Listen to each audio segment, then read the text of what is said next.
მე ესე მახსოვს ოდითგანვე აქ ცხოვრობდა ხოლმე ერთი გამგეობის წარმომადგენელი ჩვენ ბინებში და მაშინ რაღაცა უნდათ აქ ხალხს და მაშინ იქიდან მეცით რომ აქ არაფერს მშენებლობა არ შეიძლებოდა. იმიტომ რომ ქვეშ გადიოდა რაღაცა მარტო ესა და მან შეიძლება კიდე დიპლომატიური სიურპრიზი დახვდეთ წინ იქ.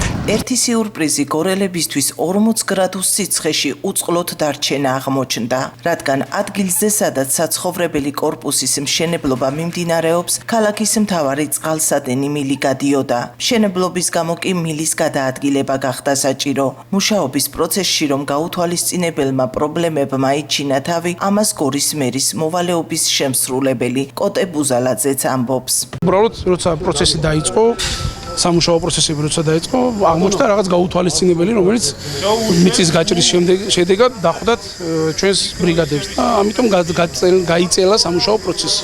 ქაოტური მშენებლობების გამო უწყლოდ დარჩენილი გორი ქალაქის განვითარების სტრატეგიული დოკუმენტის არარსებობაზე კვლავ ალაპარაკდა. არსებობს თუ არა გენგეგმა და თუ არსებობს, რატომ არ მტკიცდება ის. მოსახლეობის ნაწილი საუბრობდა გენგეგმა არ არსებობს და ასეთი ბევრი სიურპრიზი დახვდება ქალაქში. ამაზეც რომ გორის მუნიციპალიტეტის მერია აღნიშნულ საკითხთან დაკავშირებით მუშაობს.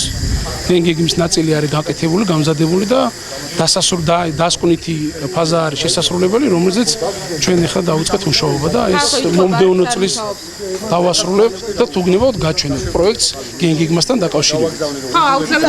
მოგძანდით ხვალ სამსახურს ჩვენთან და გაჩვენებთ გენგეგმაზე დაწყებულ სამუშაო პროცესებს გაჩვენებთ პირადად მე.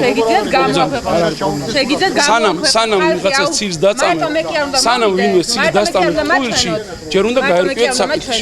გორის განვითარების გენერალური გეგმის თაროზე შემოდება ემსახურება ერთ-ერთ მიზანს, რომ ჩვენ როგორც ვიცით, იმ დოკუმენტში, რაც საკმაოდ დიდი თანხა დაჭრა, ამ შემთხვევაში არის ისეთი მუხლები და არის ისეთი, ასე ვთქვათ, მოთხოვნები, რომელიც არ აწყობს არც ადგილობრივ ხელისუფლებას, არც ბიზნესმენებს, იმიტომ რომ როგორც ვიცით, ამ დოკუმენტის მიხედვით ბევრი რამ იზღუდება ამ შემთხვევაში მაღალსართულიანი შენობების აშენება იზღუდება ამ შემთხვევაში სხვადასხვა ვალდებულებები ეკისრება ადგილობრივ ხელისუფლებას აქედან გამომდინარე ერთის მხრივ როგორც ბიზნეს მათთან დაკავშირებულ ბიზნეს არ აწყობთ ამ გენერალური გეგმის დამტკიცება და მეორეს მხრივ მერიას, იმიტომ რომ ამ ასე ვთქვათ შეზღუდვებით ისინი ვერ მიიღებენ იმ დივიდენდებს, რასაც მაღალსართულიანი შენობების მშენებლობიდან იღებენ. გორის საკრებულოს თავმჯდომარის დავით რაზმაძის თქმით, ქალაქის გენგეგმის დამტკიცება გარკვეული მიზეზების გამო შეფერხდა და დამატებით 100,000 ლარი გამოიყო.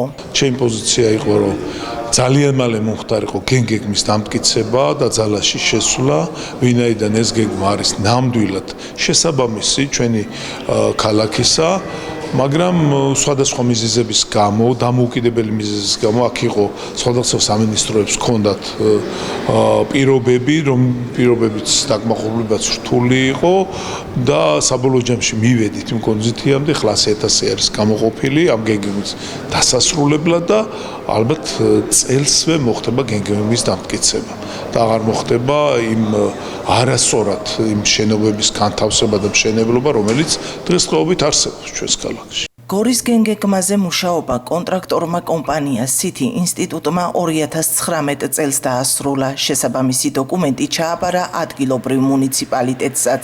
თუმცა, როგორც ცნობილია, დოკუმენტი ამ დრომდე არ დამტკიცებულა. ცნობისთვის ქალაქ გორის გენგეგმის მომზადებაზე City ინსტიტუტთან ხელშეკრულება 2018 წელს გაფორმდა, რომლის ღირებულებაც 383,500 ლარი იყო.